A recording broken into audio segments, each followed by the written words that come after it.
Oh, we're back. He lives. We're alive. Yes. Welcome, everyone, to the Cluster Puck Podcast, part of the MHRT Network. Here at Center Ice, I am Nick. Beside me here, she was too good for the ILHF when the women's team won. That's because she was, like I said, she just overpowered the team, so they said, we can't have you. Too good. We'd win every game. It's Brit. How are you, Brit? Good. You're looking, I guess you don't come home from like East Coast in March trips looking all sun-kissed like you went on a beach vacation, but you look refreshed. I know. I feel like a different person altogether. It was a very relaxing trip. A lot of de-stressing, and oh my gosh, it was fun though. Oh, we had such a fun time. I need to do a vacation like that. Yeah, so you guys need to we have the itinerary for you.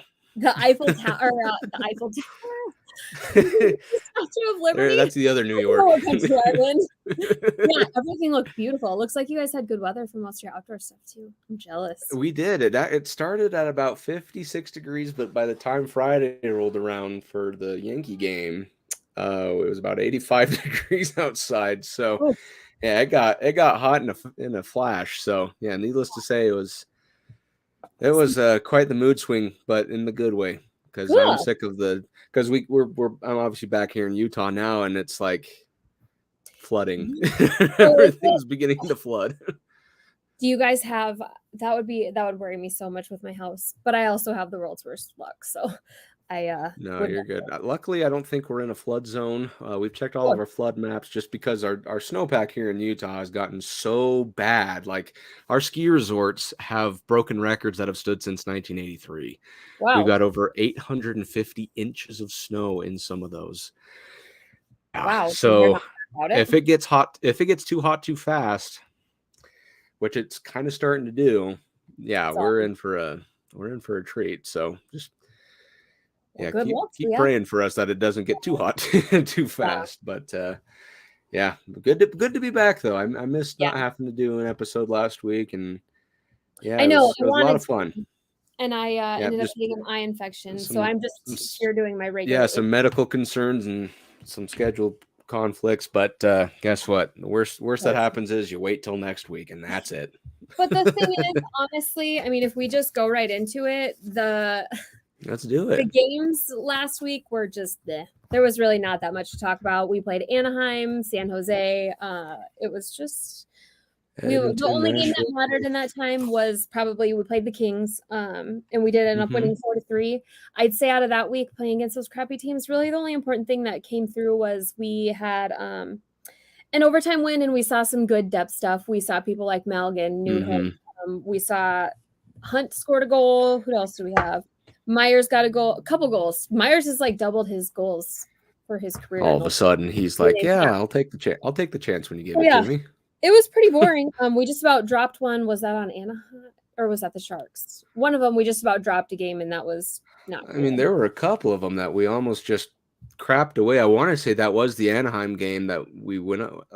I didn't watch any of them, mind you, but I saw the scores and how it kind of went down, and followed roughly through Twitter that it was like we were up 2-0, crapped away that lead. Then they got up 4-2, and we had to come crawling out of that. We ended up, that was the 6-2. So that was when Rantanen had a hattie. Myers had 2 goals. But yeah, we just about crapped away that. And I mean, that's just we got goalied a little bit, but I mean, there's no excuse. And then it was kind of cute to see, this is like probably the most interesting information from those games, is that Matt Nieto got 3rd star of the game against San Jose. Yeah, Long Beach native. But yeah, so then we had just pretty much totally unimportant games. We hit Anaheim again on the 9th. So we had, what did we have?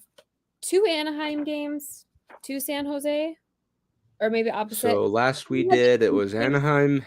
Yeah, Anaheim, Minnesota, Dallas, 2 San Jose, Los Angeles, another Anaheim, Edmonton, Winnipeg, Nashville. Yes. And we, out of all that, Edmonton is all that mattered. Edmonton and Minnesota were the only 2 we lost. So which brings the last 20 games, we've only lost 4 times. Yeah, we have really, and that's what's kind of really Mhm. torturing us. Everybody's talking about Edmonton is the hottest team in the NHL right now. They've won like, I don't know, it's something like 19 of the last 20 or something like that. And we're only Mhm. one behind them, and the game that we lost was to them. So it's like, people Yeah. are, they're really sleeping on the Avs. Like, I think people are kind of saying out loud, most people are picking the Avs just because we're playing the Kraken. But I think if we were Yeah. playing anyone else, people would be betting against us. So we Yeah. did drop that game to Edmonton. And I don't know if you got to watch that one, but honestly, the loss to Edmonton felt better than the win It against didn't hurt. Winnipeg. Yeah. So I it I just I think there was I overtime think we were loss. back at our hotel room by that time, and I turned it, and I think I had it on my phone, and I saw it on it, and I wasn't like, "Oh," like, really mad. I was like, I don't No, really you just care." came out of it and it was like, okay, well, we got our spot, and our goal that we got, Myers got the only goal, and it was that the one that he didn't even touch? It like bounced off somebody else's leg It on the was other like a team. ghost goal. Yeah, I can't Yeah, remember. we aren't exactly the masters of puck luck, so we take what we can get. And then we No kidding. played Winnipeg, and that game just felt gross and boring, and it was just, I don't know, I didn't like it at all. But But a win's a win. exactly, and especially at this point, it was nice to just knock them down a peg, because Winnipeg is such a, they could be like total imposters, or they could come out and kick some butt in the playoffs. But that's kind of a lot of the West, so we'll see. I can't remember. Did we get to hit on Mac hitting 100 points, Rance hitting 50 goals? We got some big person. We I think we did. I think we got to Okay. those. Well, and then they just kept lighting it up too. It was nice. So as far as injuries, we saw Lehkonen come back. We've been missing Makar through since you've been gone, maybe? Makar has Since been you've out. been Exactly. No. It's Makar has Car's been been gone. injured this whole time. But the only injury left, Helm was out in a full gear regular jersey today, going into well, and of course we had our big announcement that our captain will be out for the rest of the year. Mm-hmm. His media report honestly like just about brought me to tears, like his uncertainty, and just he seemed very defeated. Yeah. The thought of It him wasn't news that we wanted to hear. Yeah. However, I will say with the game, like after the Nashville game, we locked up first place in the Central Division. Then the Landeskog news came out. Mhm. I was like, honestly, I don't think that's going to hinder anything. Just based off of the team that played this year, the fact that they have never had the same team twice, Right. it Well, it, it made me feel like tell it us was all. bumming, but at the same time, I was like, I don't think this is going to be as big a blow as people think. Now, obviously, it's going to hurt, but more morally, I would say at this point. Well, and I just I had kind of started hearing wind that it was because they were like, well, he's had surgery on 3 different things, and then you finally got the truth that it was relevant to in the bubble when he had right above his knee sliced by a skate, which Yep. is honestly like my biggest, it like makes me want to puke thinking about it. And now that we know that he finished those playoffs and that it cut through far enough that it like cut And he the played tendon 3 on his, additional seasons. it's horrific. It's That's honestly the crazy. most disgusting, like just those blade slices. And when you think about how fast and sharp it must have been when it went through a hockey sock, like you can't cut through a hockey sock. And so the biggest thing that scares me is that it seems that when they discuss the actual possibility of him never playing again, like genuinely makes me want to puke, especially after an 8-year contract that we just signed. But it just, I don't know. I can't even think about it. I'm gonna pray to God that that's not even the thing. But yeah, I if I know what Landeskog is thinking, he'd be like, yeah, over my dead body, I'm never skating again or playing hockey again. But I'm of the opinion that I think he takes, as much as it hurts, he takes obviously the rest of the postseason and all of the offseason to just focus on recovery. Because if he does that, focuses on his rehabilitation, I think you see him back next season. Yes, even if it just is late, because they said it exactly next season. Sorry, my computer's making me crazy. No, you're good. Which at this point, the way I see it is, he needs to just stay out 2 years, then just do it. I don't want to sacrifice his entire career. I truly believe our window is 4 to 5 years. So I just don't see a reason to push back at this point, especially to try to do this year. Then like I'll get in my head and I'll start thinking maybe we're playing like super incredible mind games and he's going to come back and just like surprise everybody and come out on the ice. And here's the thing. It's like Bednar's been known to kind of make these wild timelines that are so far down the road and you're just like, oh my gosh, they what in the world? Literally won't give days anymore, days or weeks. Like they're just and all of a sudden it's just like boom, he's back. Like the last game against Anaheim, guess who was in net? Pavel Francouz. And nobody said a thing about his return, and I was looking everywhere. So if there's anything this team has taught me, it's that they are not as transparent injury wise as other teams. It makes me wonder, and like when people at first were like the trainers, and I just don't think it's like a training problem, but I am curious sometimes kind of about the medical team, which it's not like they have a bad medical team, and I think that we honestly have one of the most health conscious teams in the league. So I just don't understand if it's just purely bad luck or at what point you do look at the medical team. I don't know. Yeah, and everyone's body recovers differently, and that just might be it. You know, for example, if it were to happen to Nathan MacKinnon, I can almost guarantee you he would will that scar and the tissue to heal itself by just sheer stubbornness. And that's like people are blaming the trainers, and it's like you can't train to have your tendon cut off of your knee. Like it's like this. Trainers can only do so much. They don't perform miracles. They can only tell you, as far as knowledge goes in the medical field that they have, what to do to make it better. They can't tell you this will heal, boom, and it's done. But I don't know. It's just a shit show, and I think that they're purposefully vague at this point because they probably regret offering any kind of timeline on Landeskog when we thought it was Christmas, then it was March, then it was playoffs, and then with Bo and Manson both missed nearly half the season. So have you seen? I was trying to look if Manson is for sure back. It sounded like we're icing a fully healthy D. Our whole top 6 for the first time this year will all be on the ice. I know who was it that alluded to it? I can't remember if it was Peter Baugh or someone, but they alluded to the fact that Makar for sure is going to be back, and that Manson he has a very high chance of playing game 1 tomorrow. I could have sworn, which is crazy to me. Yeah, and Helm was out. I don't think Helm was in tonight. I was gonna try to look, but everyone except Landeskog should be there for the playoffs, which when you consider what everybody has gone through, it's honestly shocking. Yeah, it's and again, kind of, and we'll touch on this here in a little bit, but just the fact that you were able to do everything this based off of what the season gave you, the hand that you were dealt. I feel like this season in ways is more amazing than last season, given the obstacles that you had to face. Now, because last season it's just you were a bulldozing train and nothing could get in your way, and that's and even throughout the playoffs, right? It's like you had an incredible season, you broke a franchise record.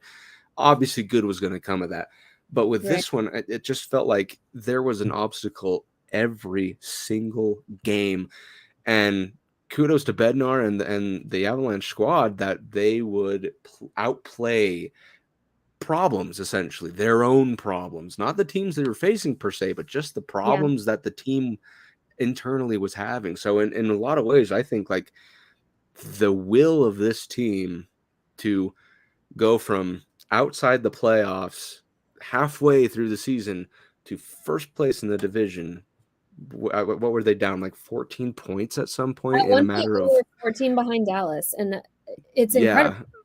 Well, going into the playoffs last year, we had like 55 or 56 wins, and this year we're going in with 51, and we've been so down and pissy with this team. And when you consider the fact that we're going in with nearly the same record, it's like, it's honestly shocking. And it's you got to be a little bit, you got to see it on the positive side that we're finishing on a high note.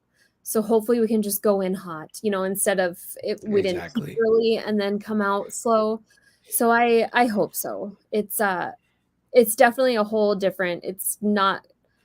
I it's so uncomfortable. Like last year was just so comfortable. We could always rely on them to win, and there was never. I mean, you never fear out of anything. And this year, it's like I don't even trust when we're up 3-0 against the Ducks. Like, it's a different. Okay, so we got abs practice.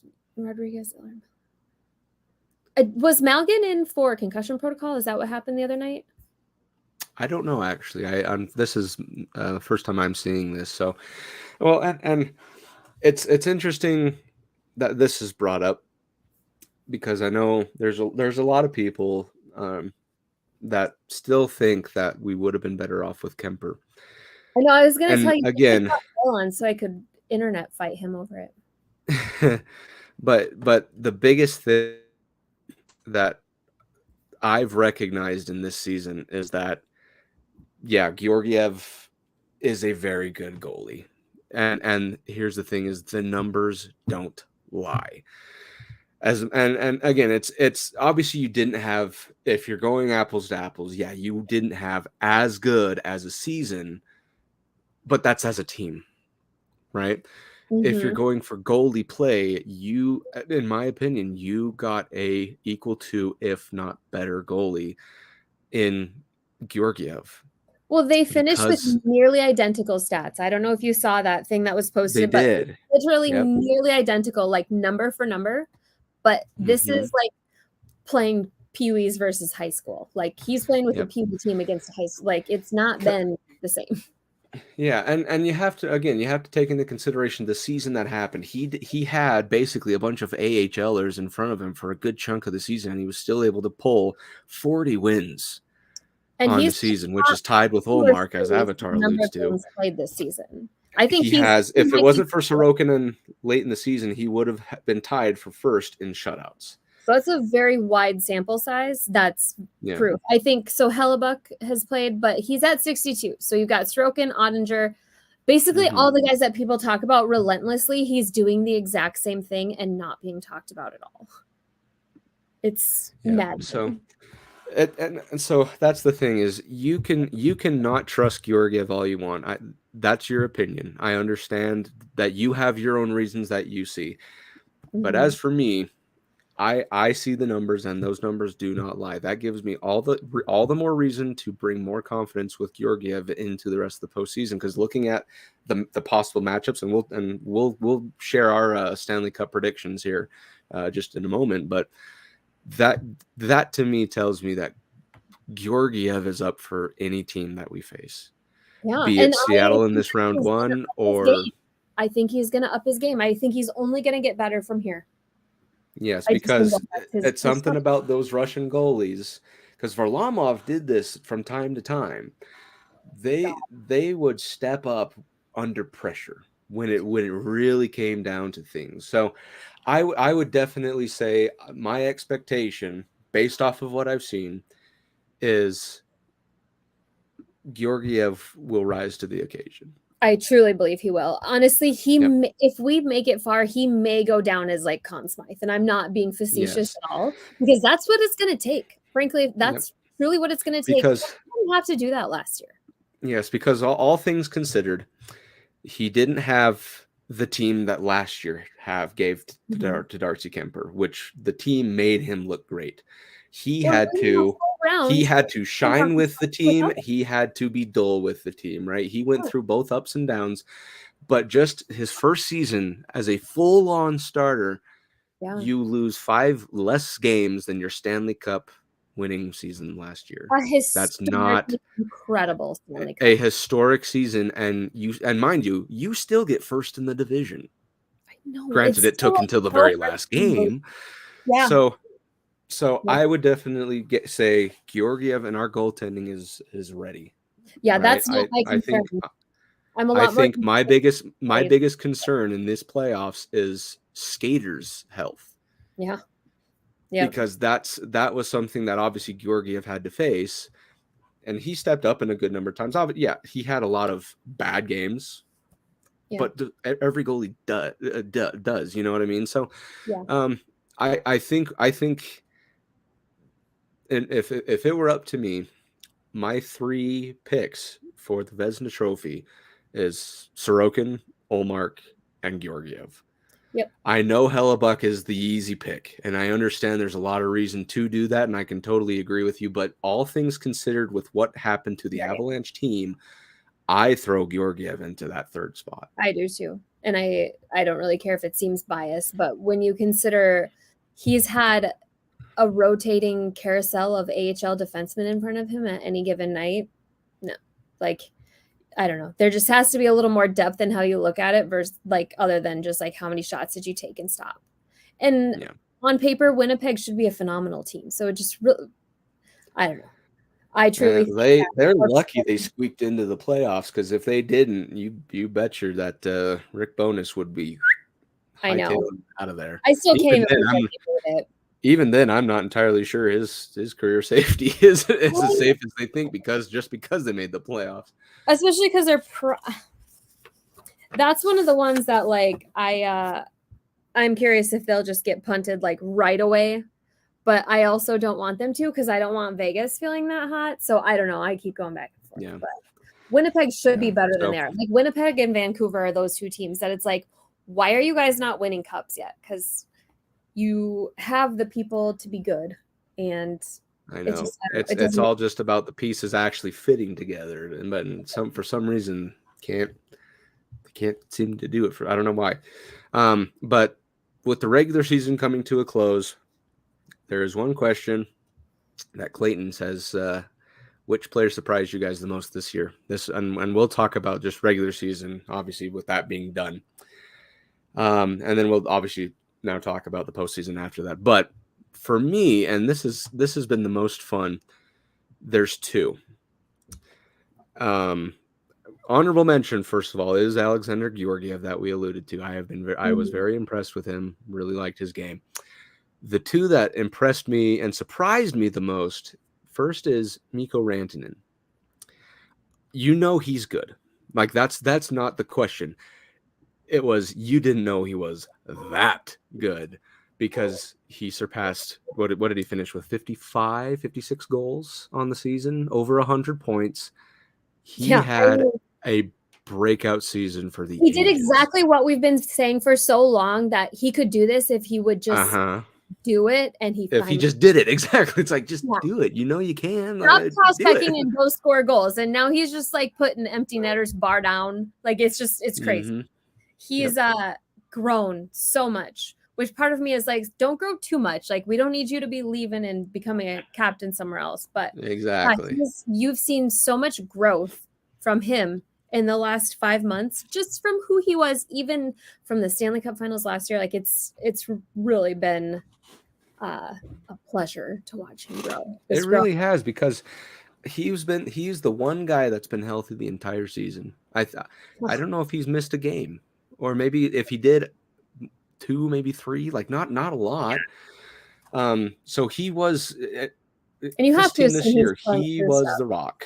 You know, he was the foundation that every other branch rooted from. So he'd be the first surprise for me. And again, I shouldn't say it's a shocking type of surprise, but it's a pleasant surprise that he was able to hit 55 goals, hit over 100 points. Nathan McKinnon, same thing, right? But the second player, and this is kind of more of a personal choice for me, and my wife nailed it right on the head, Dennis Malgin. You guys are just a bunch of my gosh, because those are also turning Malgin from like a Dryden Hunt waiver pickup into like this little sprouted from nothing. And granted, he's in and out, but I'll take it. Like, what are we paying him? Like $9 a year? It's really been. We're giving him a couple of turkey sandwiches and a printer. Like it's not a lot of stuff. See him get some goals and get some positivity when he left, and Toronto just talked so much shit about him, and they were all high on Hunt, and now Hunt is like he's playing for somewhere not important. Yeah, and that's just it. Is he's finished the regular season with 11 goals, 6 assists, 17 points. So it's nothing that's like off the chart. No, but it's my big thing is he didn't make mistakes. he was fast. He gave all of his energy. He was 100%, 100% of he the bought time. into it. And he worked with whatever. I mean, he did not belong on a lot of the lines that he played for, but he still went out there and busted his ass. I mean, he really worked hard. You can tell he works very hard. Yep. So so those are the two that I'd say have been the most pleasant surprises. Are Rantanen and Malgin, and I honestly would hope that Malgin stays for next season, because I'd be really excited to see what he does with a season under his belt. Those are the people that we're going to a lot of promise. Keep depth. We need. I mean, that's as these guys get more expensive and our all-stars turn into bona fide all-stars. These cheap depth guys that we can get 15 goals, 25 points. That's really, really where it's going to hurt, because we can't be paying guys, $2.5 million for 8 goals. So we need to fill in those gaps. And he's one of those guys that, especially, the longer he's with the team, I think that, and I'll pick someone else since you guys stole both my guys, but a lot of people are backtracking on their disgust with us picking up Eller at the trade deadline, because he really has been a pleasant surprise for what people thought we were going to get out of him. He's seems to be doing something productive and important just about every single game, if not multiple things. He is in the mix every single game. He busts his butt. He just works so hard. And a lot of his goals are so many of them are so fluky and weird and stupid. I mean, I honestly think that his icing, non-icing, everybody's standing there and he pops it in. That's literally the flukiest goal I've ever seen in my entire life. But that's what you get when you put, everything into every single game and you're in it and you're paying attention and busting hard. I think it's really nice to see him doing well when the reaction to him coming over was not positive at all. I would absolutely agree. So, and now this just gets me thinking, the flip side of this, who has been one player or a couple players, whatever you say, that have been, I don't want to say disappointing, but just failed to meet your expectations? Disappointing. Yes, Newhook has been very disappointing, if that's what it is. And I'm disappointing is yes, it's mean, but there was a lot of hope, a lot of hope, and it certainly did not go how we had hoped for it to. And it's depressing that there's these ups and downs and you see it and you're like, okay, Newhook's got this. We're here, he's figuring it out. And then it's just just disappears. And I just don't know. I don't know if it's his mind or his body. And it's my dear, you're the youngest and healthiest. And, he's thicker than Bo. You'd think he'd be a little bit hardier, but he just really seems to go through some major struggles often, which is sad because he could have really taken this season and gone really far. So I don't know, but sorry, that's my disappointment. And if you say Gerard, I'll hang up on you, because Gerard is not a disappointment as much as everybody's going to want to throw it out there. Well, really? So there's two, if that's the case. The first one, and again, I don't think it's because he wasn't disappointing. He just didn't meet my expectations, and the first one is Samuel Girard. Now, let it be known, I am not in the trade Samuel Girard camp. I do not think he should be traded in any circumstance. I don't think he should be taking any of the blame for a lot of stuff like everyone else does. But from what I have seen and what I know he is capable of, because I've seen him do this before in seasons past, I feel like he could have done a lot more capability-wise, instead of just eluding and avoiding the defensemen and stuff like that. I just feel like there was another step he could have taken to achieve kind of Cale Makar, Devon Taves-esque play. Yeah. And granted, remember, 31 assists. Well, okay, that's really good. His size does inhibit his play, and he just has not been able to. Him and Eric Johnson, that's a big hell no from me. They do not play well together, and that's you can tell that when he doesn't jive and his size limits how he can work with people, that definitely makes his shortfalls shine through. And just It's made the Exactly. trajectory of his improvement throughout the years very odd because it's been so off and on. That COVID year, he was a Norris candidate. I mean, he was incredible, and it just there just doesn't seem to be any consistent straight up or straight down. And I don't know if there's lingering anything from breaking his sternum. I mean, that just sounds like such a brutal No, injury. but it's totally valid though. And that's the thing is I wonder if it's something else that that injury that kind of I worry hindered about him from breathing doing stuff. that. Exactly. It's his like maybe affects his stamina or something like that. Now, I know like a lot of the naysayers out there will say, well, Gerard had the worst plus minus on the team at -10. Yes, but plus minus it's such a fickle thing because yes, penalty kill and power play. I mean, it's plus minus. Exactly. It's like you have to realize where he's at during that because you can't pin every last goal on him, right? And a lot of people don't understand that things come down to things as specific as who we're putting out on faceoffs. There's people that have shielded minutes where we consistently put them out on a faceoff. That's the most dangerous faceoff, in our zone. So many seconds left against the other team's first line. It gets that specific, and so plus minus can be swayed so much because we trust one guy more, so we put them out in 200 dangerous situations while we put another guy out in 0 of those. Exactly, and like for example, Devon Taves. He's got the highest plus minus rating at a plus 39, but that's because he's on. He might be one of my biggest disappointments this year.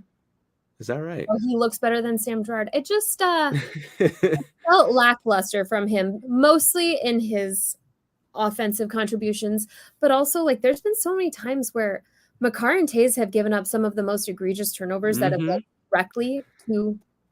It's honestly been shocking. Exactly. Sometimes where you're like, there's no way that Kale Makar just did that. Not the Taves is on. He's been, which I know that it sounds so like excusey, but his wife had a baby, and I just like can't even imagine trying to finish a new dad and yeah. So I don't know.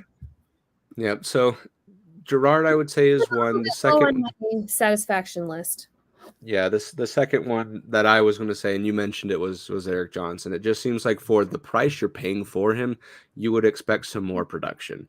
I understand he's the grandpa, one of the grandpas of the team. Right. This is like the residuals that he's getting. He's given his whole entire body. Like this year's pay is for the last 5 years sacrifice. Yeah, so that he's hurting every day. It comes with a price, and I understand the price that he's paid, but at the same time, it's like you're out on the ice. You need to do something, That's why I was talking to my dad.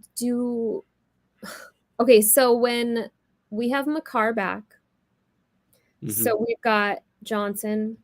Do we bench Johnson over somebody else for Brad Hunt? I mean, Hunt is. Johnson has not scored a goal. That's the thing. It's like in this case, now that we're heading into the playoffs, and again, we want to preface this: we love every last player on the Avalanche, and we don't want any of them to go.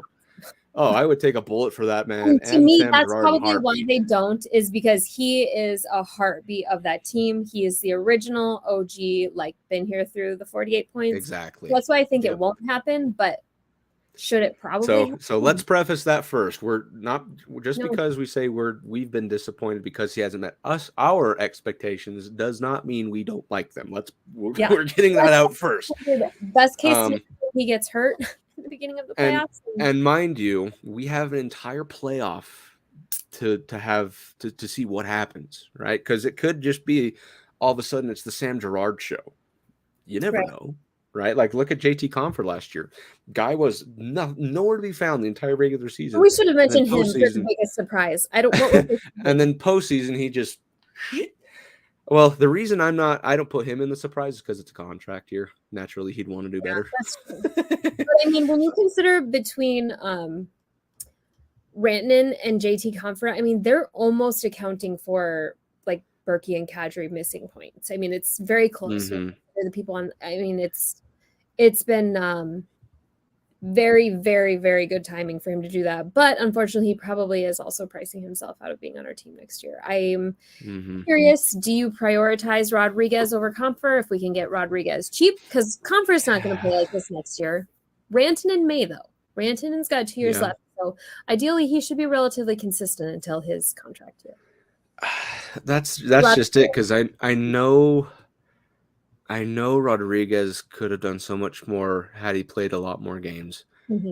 But he's one that I was like, okay, I need another season to see what he actually can do, because I feel like his sample size just wasn't enough, So it's like I could say, yeah, look at his numbers. He wasn't even close to what I wanted, but he didn't. Well, and even when they are games on the ice, they're playing with the other half of the team that isn't healthy or doesn't belong on this team. So it's hard to, like, when you've got Myers, it's really hard to know what we have in him, because we're throwing him out there with the lines that oh my God.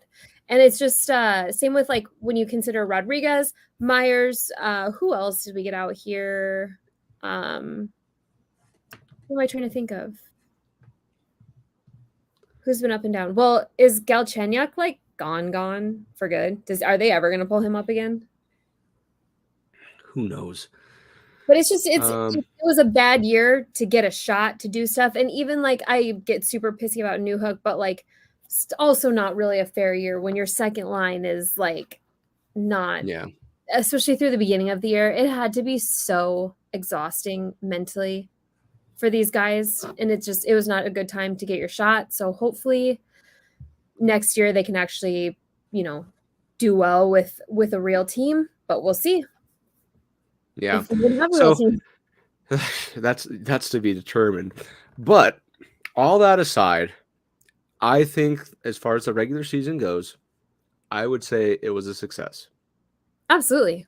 All things considered, you would have to give us a success. Considered. If we hadn't been injured, it's still a success. We won our division. Exactly.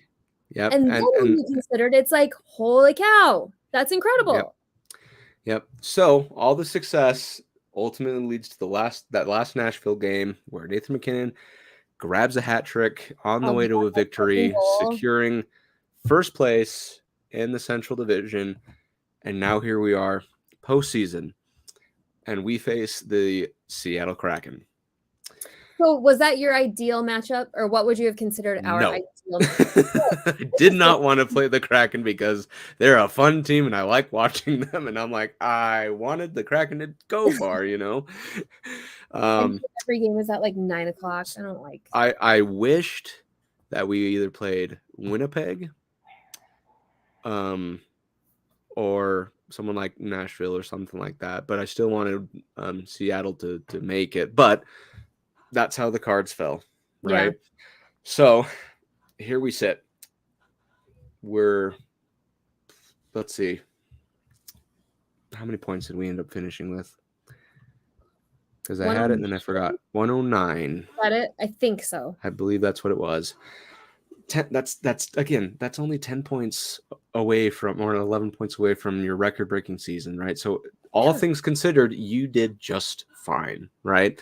Oh. So here we are now in the postseason, and we'll go through our picks for everyone, and we'll save Colorado for last because that one's an obvious one, right? Allie, I'm so wishy-washy this year. To me, the first round, Boston is the only guaranteed win to me. I mean, I honestly believe that. Oh, I forgot to ask, did Allie get to see a win, or did you guys see a loss out of the Rangers? We saw the most annoying loss. Oh. Because they called 2 goals back. We were the Rangers were down by 1 to Toronto, and they scored a goal within a second of end of regulation to tie the game, and everyone's going nuts at Madison Square Garden. Like, it was just a oh my gosh. They reviewed it and decided that he kicked the puck in. I can't remember if it was BC or Miller or whoever. By the look, what's that? He was like stopping, wasn't he? Like stopping. He was in the process of stopping. Yes. to everyone's point of view, he did not kick that puck, and I firmly believe that and will forever. They can't change that rule. If your skate And they doesn't called it back. what it is. And it's like with under a second left, you can't do anything. It's like they called it back and you lost the game. So it was in a very, very heartbreaking fashion. And Allie, she's more emotional about it than I am. For it. She was like, because the Mangiapane one was an obvious kicking motion and they allowed that one, right? So it's like technically you can redirect. Like you can redirect it. Yes, that's kind of what happened, but they saw it as a kicking motion, so it was a very heartbreaking loss. They need to fix that with the new gear and stuff. I just feel like if your skate if your blade stays on the ice, you should be able to do any. It's not like the goalies are literally wearing like a plastic face mask anymore. I think that they can get a little more crazy with it, but I'm sorry. I was hoping you'd say you're totally good, but nope, you're fine. But yeah, so anyways, so you talked about the first matchup that we'll talk about here, Boston, Florida. And they're playing currently game 1. Boston's ahead 1-0. Yeah. You have Boston, I'm assuming, winning this matchup? I do, but then like this, it's like angel and devil, and like this little devil is like Florida has like a thing going on. Did you I mean, don't you feel like that? Like they've got like a pissy pants. I don't know. Unfortunately, I can't quite agree with that. If they do, awesome. You were absolutely right. I think it'd be fun. I'd love drama. But here's the thing: is I'm calling this a Boston sweep. Boston and Florida. I wouldn't be surprised. Or if it goes to 5, because they may as well just say, you know what, everybody important, you just sit out this game. We don't, you know what I mean? They're gonna have the ability to take breaks they all have the flu. What is that? There's like so many people, but they are winning. They're all like sick right now or something like that. Like they're lucky that Olmark was playing. Oh, I thought Olmark was out. Nope, he's playing. Bergeron's out though right now. And that's just one thing. I'd rather play through an injury than the flu. Like it's hard to. Oh yeah. Ugh. Yeah, and everyone listening in the comments, give us your predictions while we talk about these matchups. Yeah. So I say Boston in 4. Brit, you say Boston in. I think 5. They might Boston be able to pull 1, maybe out of their ass. Did you see that video of Tkachuk, like getting out of the car after a game or something, and there's like a crowd of people around? He's like, "We're winning the Stanley Cup." It's like he's like yelling. Hey, he's got confidence, man. You can't fault the man for his confidence. That's for sure. They're just the worst and the best. The Tkachuks are just. The Avs need somebody like a Tkachuk, but also I despise them. But it was hysterical. They're delusional people in their whole. Did you hear his dad come out and just say that like Florida is soft? They're not going to do anything. That team is way too soft, and like just talking. And I don't know. Tkachuk's dad. Yeah, I don't know if it was a brain games to like kick their ass into gear. I'm really hoping that's what it was, because that's very odd for your son to be on that team.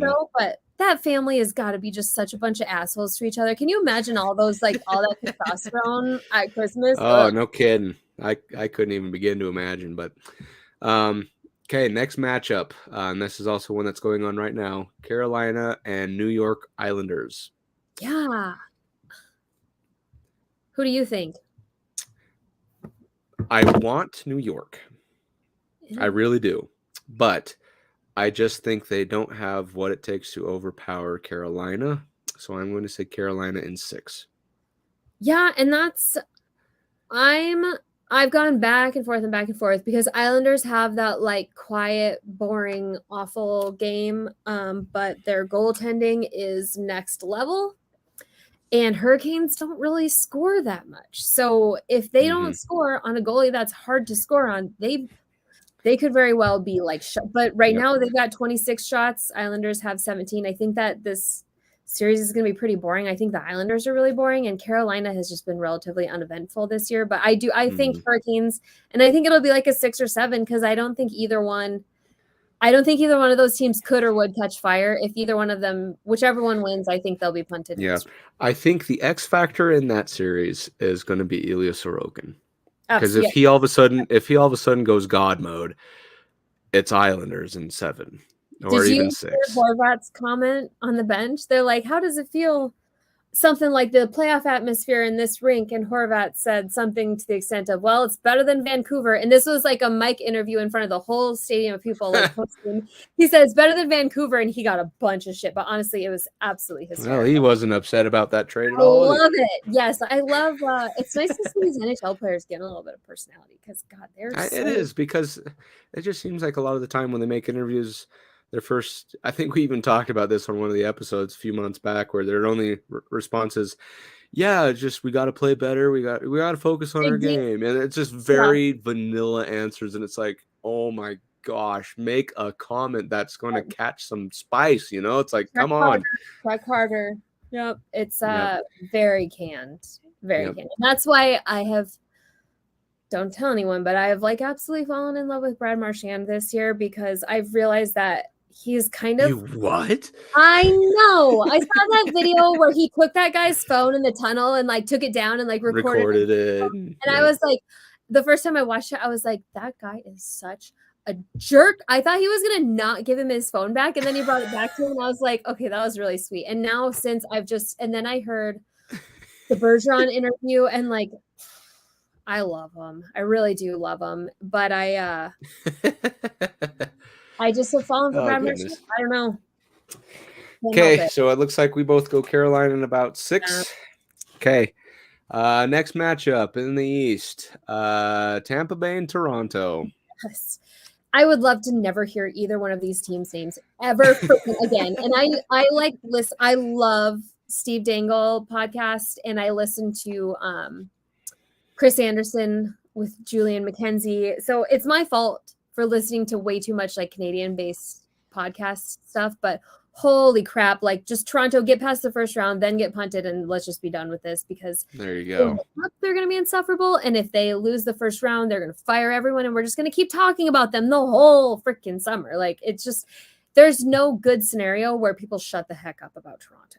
And I love Toronto. I love all of them, honestly, but their goaltending is sus. The whole situation is sus. So I don't know. Yep. It's supposedly Matt Murray is getting healthy. And it's got this super weird thing where Samsonov, I can't remember exactly what it is. It's like Samsonov always wins on the road and Murray always wins at home. Like they each have astounding statistics supporting home and away. But I don't know if Matt Murray's going to be back. That was a big gamble, and they kind of lost on that. They've both been pretty injury prone. And so now is Wool their other goalie that they've got? Wool? Yes, and he was the one who played when we went. Oh, against the Rangers? And he played... Yes, and we accidentally ran into him after the game, having no idea it was him. Oh. Because he had some friends that were waiting behind the gate, because Allie wanted to wait after the game to watch players come by to see if she could grab some autographs or something like that. Very amazing moment, by the way, to see her dedication. And one of the players just kind of walks up to the fence, and the security guy's like trying to open the gate to let him through because he thought it was just a regular, like a press guy or something like that. And one of the friends is like going through the other side from our side over to the road. And the security's like, no, I can't have you do that. And he's like, no, we're with him. He's a player. And the guy turns and is like, yeah, I'm a player. I was the goalie tonight. We're just like, Byram getting kicked out of the Stanley Cup ring. That was Wool. But anyway, so yeah, he's the other goalie that they have. He's okay, but he's not proven in any Stanley Cup playoff scenario. So it's just dropping into a regular season game, let alone Stanley Cup playoffs. But exactly, yeah. And Toronto ruins goalies. Like I'll say it till the end of my life. Yep. They ruin goalies. And Allie, that is exactly what I have been saying. So we all know that I'm a goalie, and like when I play drop-in or like pickup hockey, if the jerseys are super close, it makes me feel like I am just completely incompetent because I get so screwed up if the goalie or if the jerseys are super close in colors. So it's honestly miserable for me. They need to like have completely different helmet colors or something, because it just kills me. And I am already distractible enough. So watching them is going to be awful because you've got like the pointy little logos and it's all just blue and white and blue and white. So it's going to be awful. Yeah, basically.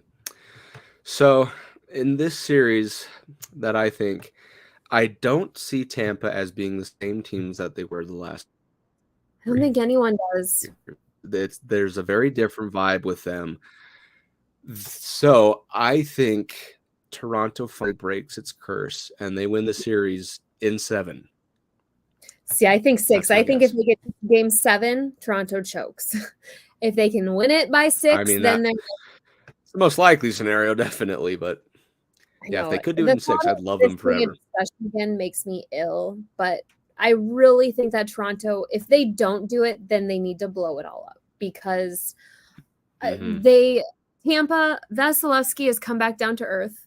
They just sold what was left of their very small, tiny little government subsidized farm to get Jeannot, and he is now hurt. And it sounds like he might be back for the playoffs.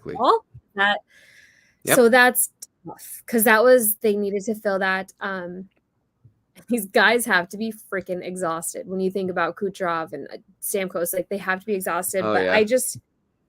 Tampa is not who they were. And I know that it's always been Tampa, they don't care about the regular season, blah, blah, blah. But it wasn't about not caring. It was, they really couldn't quite It just felt like they didn't have the speed and power that they did the last 3 seasons, So, and again, that's why I'm hopeful that Toronto actually has the package to actually beat this Tampa team. Because I feel like, just kind of like what you said, if they can't get out of the first round and they haven't for the last 7.5 decades, they have to want it so bad. And I mean, obviously these guys work their whole lives to win the Stanley Cup. Like that's obviously it. But at some point, Toronto or Tampa has essentially kept the majority of their core intact. And these guys have to at some point just be like, just need a freaking break from this cutthroatness. You know what I mean? I mean, this is 4 years in a row. This would be the 4th year. Could you imagine going to the Stanley Cup final 4 years in a row, especially guys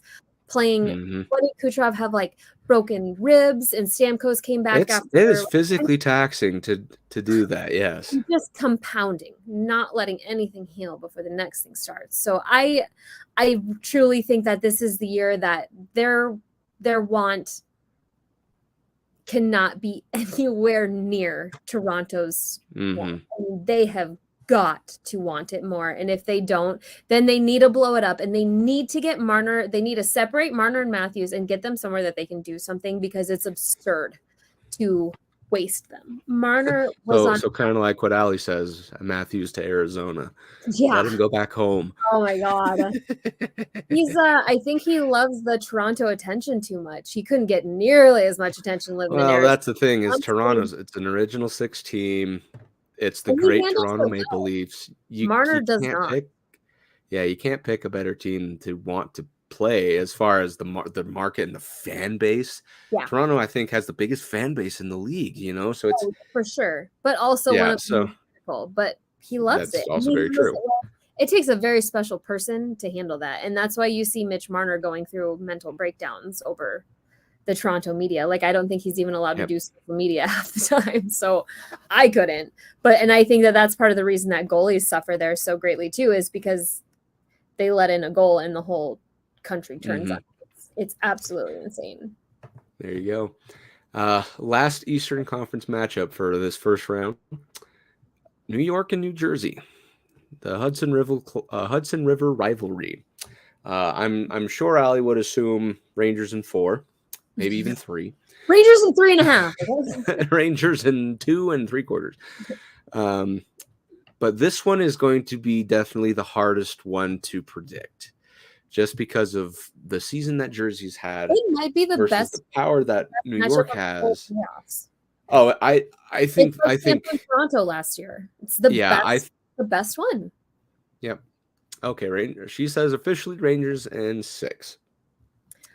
So I'm not too far off from that. I think experience wins out in this type of a situation, because of the roster that you have in New York.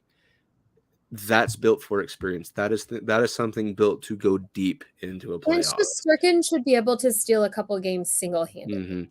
Because if he shows up like he did last season, where all of a sudden, how do you guys feel? I don't follow them. How is Patty Kane vibing? Like, is that not quite what they were hoping, or it sounds like he's been he's been pretty all right, from what I've seen. Allie would obviously have more of and I'll bet you in the response is coming here in about 2 seconds.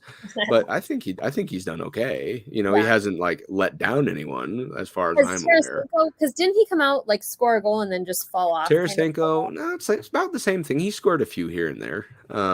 So again, I think for what you're expecting, I think the more reason that they got Tarasenko and Kane and stuff like that is for playoffs. It was make the playoffs and then unleash them, So that's my guess as to what they're trying to accomplish. So we'll just have to see kind of who we get. Kane is truly one of the most tenured Stanley Cup playoff vets in the entire league when it comes to being successful and accomplishing things.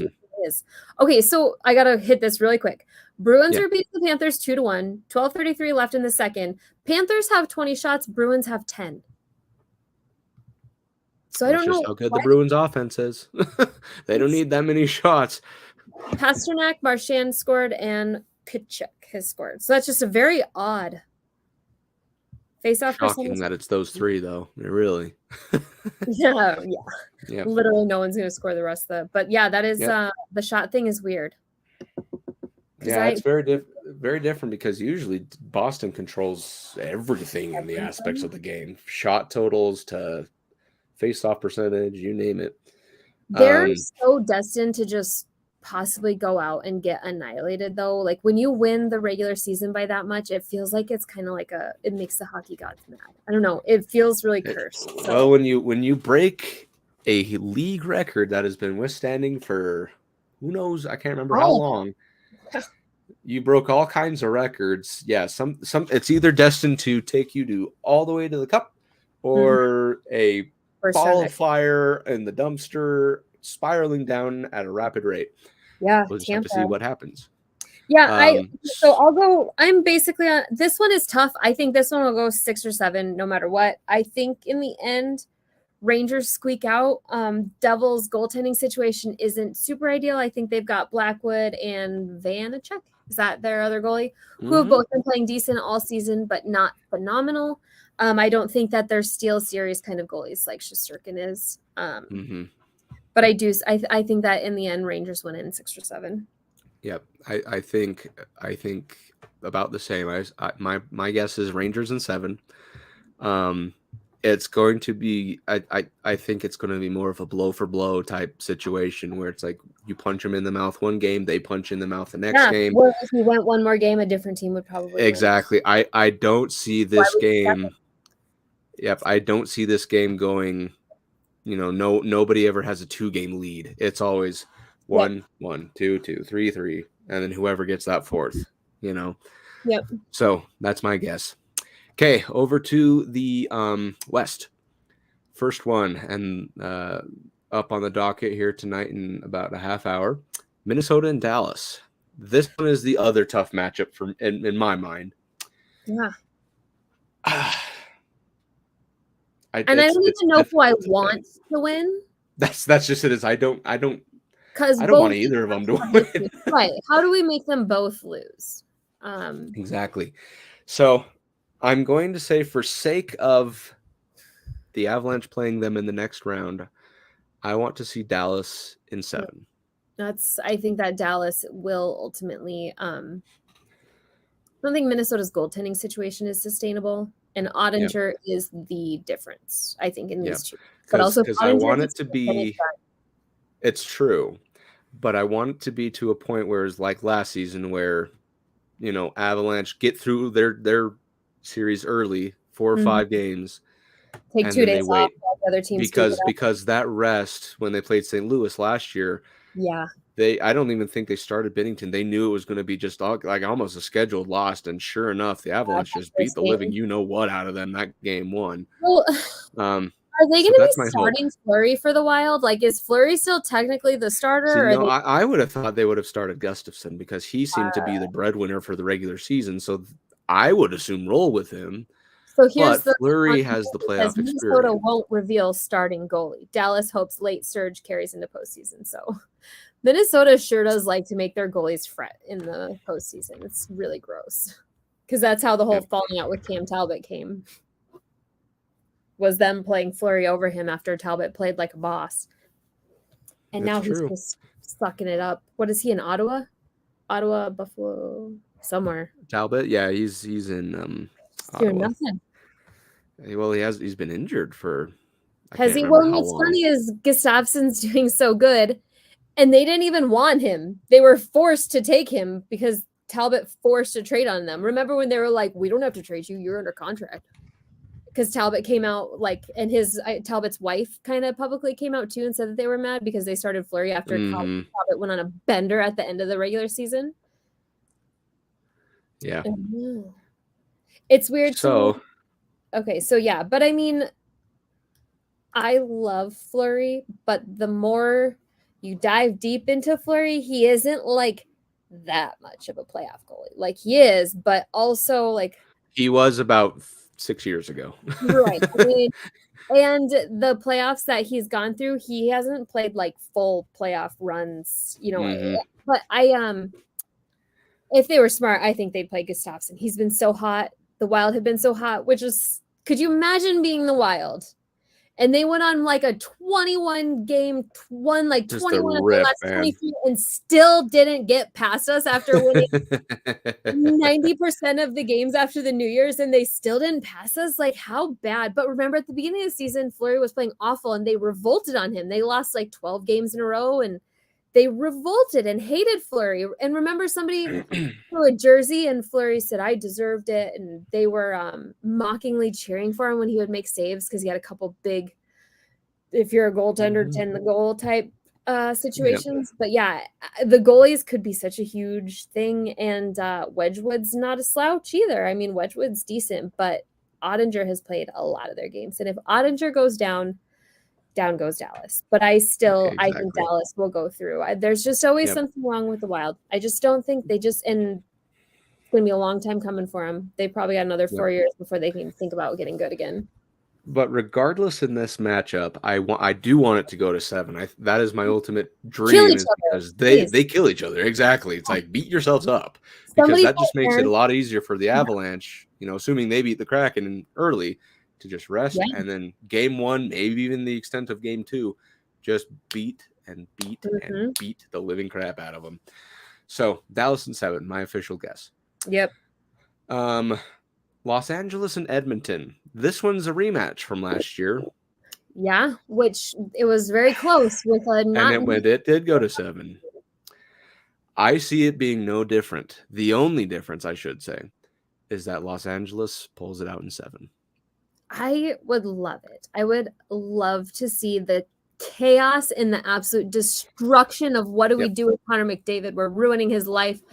And nobody's even going to stop to consider the fact that LA is really good. And now they just got a good goalie. So guess what happens when good teams get good goalies after they've gone with they become a good team.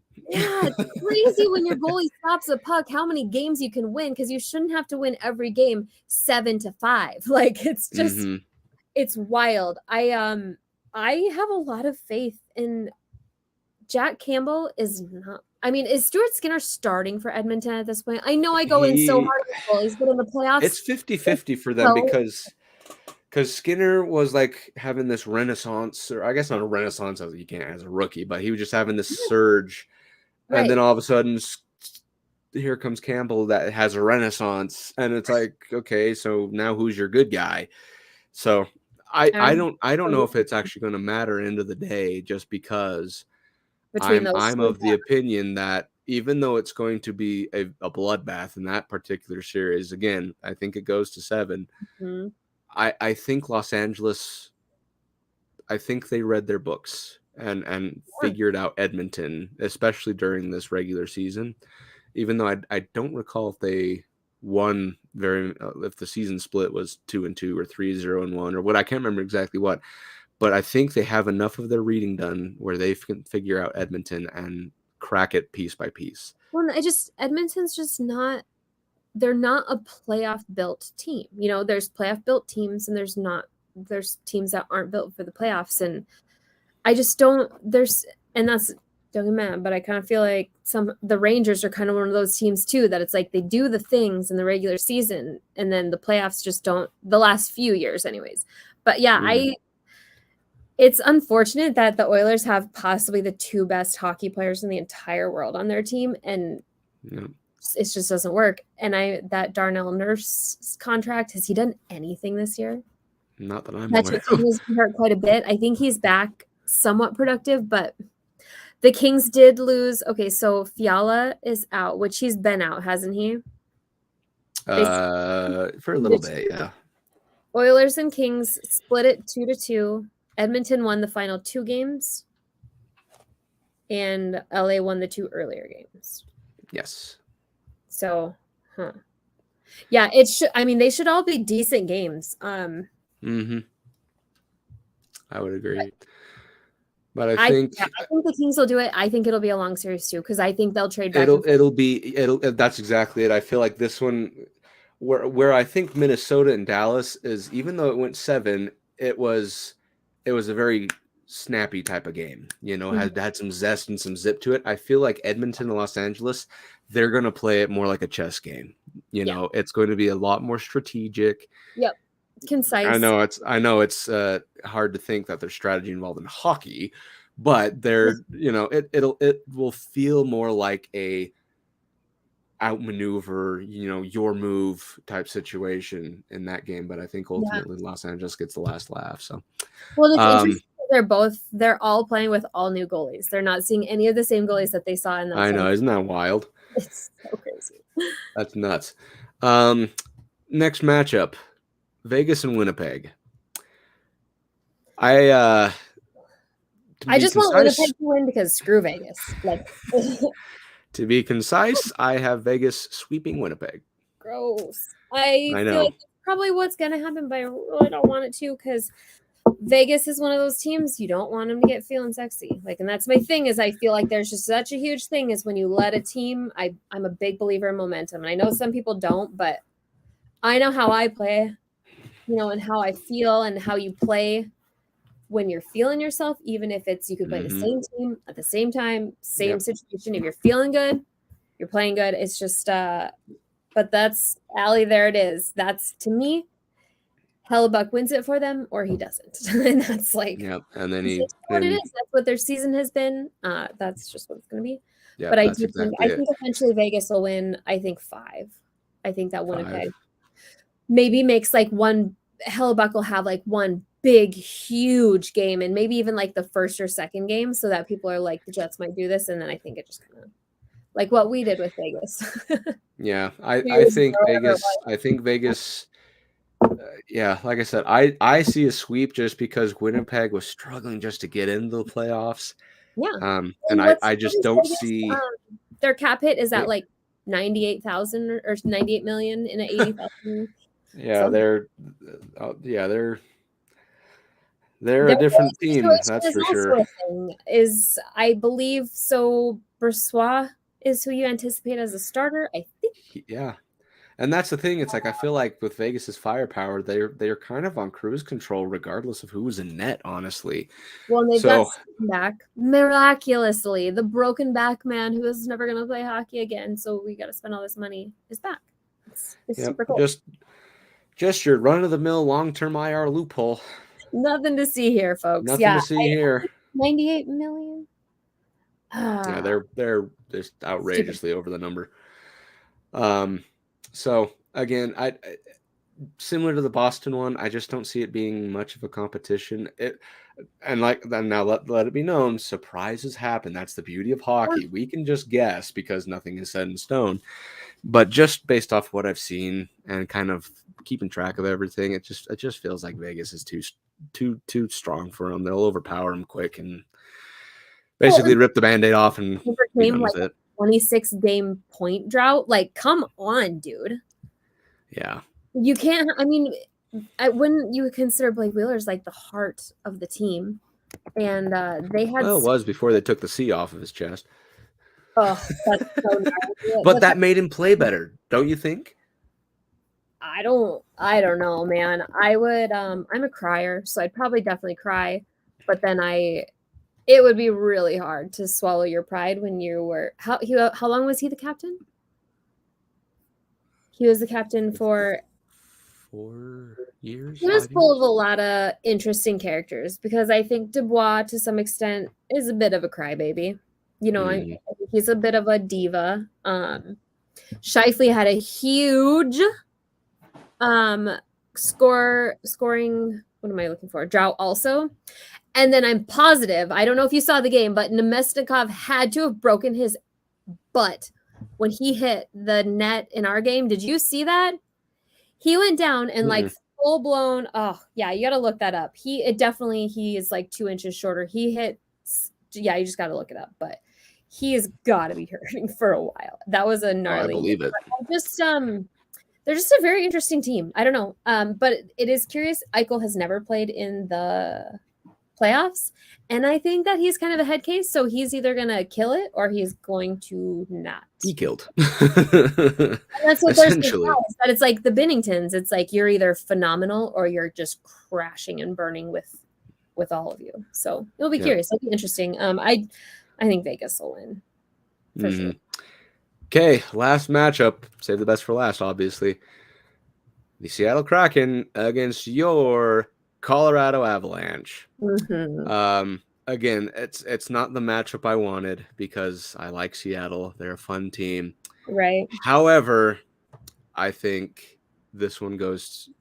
I think Colorado in 5. Maybe 6 if their goaltending is on. I think maybe 6, but I feel personally that it's Colorado in 5. They're done with it quick. Seattle had a great season. Seattle, better luck next year. And it's not going to be fun to tell them that because they're a fun team that I have no quarrels with, but that's just kind of how the cookie's going to crumble, in my opinion. Well, and I'm curious to see if they'll play Grubauer. Trying to play a little mind games or whatever, but apparently he has been playing very well in this home stretch. As like meaningless as it is, I really want this series to be done as fast as humanly possible because when you consider every time they score a goal, every time they are offsides for the 3rd time in the second period, it's going to be the new team record for this. There's the first. Everything is going to be about the Kraken. It's probably never about the Avs. Every single thing is going to be a record or a moment in time that's super special. They're going to talk about them relentlessly. And we don't want to lose to them and provide them their first Stanley Cup, their first playoff advancement or their first playoff hat trick or their first playoff anything. Like, honestly, if we could just play 4 games in one day and be done, I'd love it. I do believe Berkey is out. So I'm Avs in 5. Berkey is a big loss. They have been able to sustain without him, but Berkey's a playoff guy. Like, he does big things in the playoffs and teams need guys like him. And they don't have a lot of guys that are proven playoff performers. Yes, correct. I would love to be their first playoff series loss. Their first time getting swept in the playoffs, ideally. Because I already want to puke when I have to listen to ESPN guys. It's always so, and it doesn't help that the Avs always crap the bed whenever we're on national TV. It never fails. It's incredible. It never does help. Now, one thing to keep in mind, and this is the only reason why I say the Kraken might steal a second game. I don't think the series, but maybe second game so that it goes to 6. They have the upper hand in the regular season, being 2-0-1. They beat you in overtime once, they beat you regulation once, and then they lost in shootouts. So just something. It all just depends on kind of who ends up showing up for them, and that's the thing. But just kind of looking at it face value, I don't think it's going to be anything to be too concerned about. I think kind of what happens is maybe they steal game 2 or 3 or 4. Yeah. But that's it. It's like, and it would be nice to get like a win at home type thing. I kind of like that idea of win at home, that type stuff. So just because looking at the Avalanche, I'm of the opinion, like I said, they turn on a switch. Everyone will, but I think just the Avalanches is, because they love the feeling winning one cup. why especially not now that they know where that line is. They know, they know the effort that it takes. Yep, and the sacrifices that are required to go with it. So, yeah, so that's what we have as far as the playoffs. Let us know, everyone, in the comments or DM us or message us, whatever you guys think, as far as your playoff predictions. If you have any different or different type of game setup or whatever you have, let us know. We'd love to hear it from you guys. I think that about wraps it up, Britt. I don't know if there was anything else you wanted to bring up, but nope, I don't think okay, very good. Well, thank you so much, everyone, for staying with us this whole time. I know there's a lot of stuff that was talked about, but that's what happens when you miss a week. You want to catch up on as much stuff as you can. So by this time next week, we will maybe be up 3-0, maybe be down 0-3. Who knows? But it's playoff time, and I'm excited. I love the playoffs, man. They're my favorite time. A late midweek discussion quick on it, because a lot's going to happen. I mean, a whole different world. There's going to be quite a bit that's going to happen. So next week we'll have played the Avalanche. We'll have played 3 games. We'll record an episode. The back and forth, and that's like not a quick shot. It's not. That would be one thing. If, it's not a close trip. Yep, absolutely.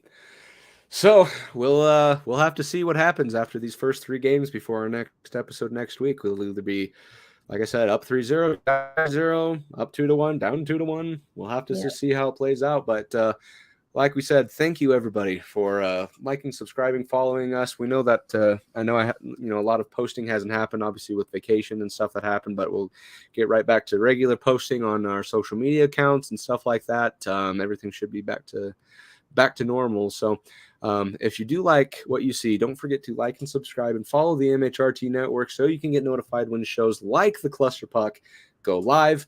A lot of other shows. We added a couple more, if I'm not mistaken, to the network. So please go check those guys out. Give them a like and a follow. You can follow us specifically at the Cluster Puck Podcast on Facebook, and then Cluster Puck Avs on Twitter and Instagram. We have an email. I don't even remember what it is anymore. So try emailing us. Yeah, just some version of Cluster Puck. No F. Some version. Yeah, you send it, just spam send it to a bunch of different things, and maybe we'll find it. It is clusterpuckpodcast@gmail.com. There it is. If you guessed, you would probably guess it right. There it is. So podcast. If you want the email, ask Britt. She knows it. She knows it on like the back of her hand. So like we said, thank you everybody. We appreciate your guys' time. And as always, go Avs go, playoff style.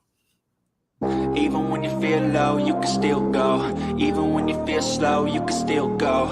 Even when there's no hope, you can still go. I never answer to no, man, I still go. Go, go, go, go, go, go, go, go, go, go, go, go, go. Hustle hard, hustle every single day. I'll be making moves till I'm buried in my grave. To the system, I don't wanna be a slave. I've been doing shit my way, or the highway.